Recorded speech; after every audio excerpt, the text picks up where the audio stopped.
ত্রয়োদশ জাতীয় সংসদ নির্বাচনের মনোনয়নপত্র বাছাইয়ে রিটার্নিং অফিসারদের দেওয়ার সিদ্ধান্তের বিরুদ্ধে তৃতীয় দিনে জমা পড়েছে আরও 131টি আপিলের আবেদন। বুধবার নির্বাচন কমিশনে এসব আবেদনপত্র জমা দেওয়া হয়।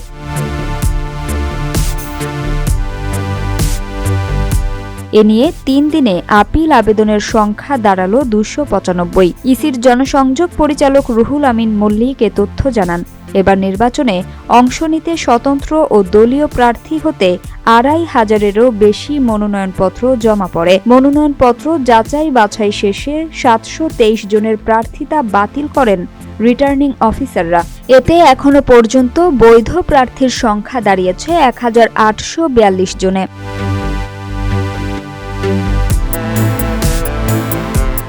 গত সোমবার থেকে এই আপিল আবেদন শুরু হয়েছে। এর আগে প্রথম দিনে আবেদন জমা পড়ে 42টি, দ্বিতীয় দিনে জমা পড়ে 122টি আবেদন, আর আজ তৃতীয় দিন আবেদন করা হয়েছে 131টিতে। আগামী 9 জানুয়ারি পর্যন্ত চলবে এই আপিলের আবেদন।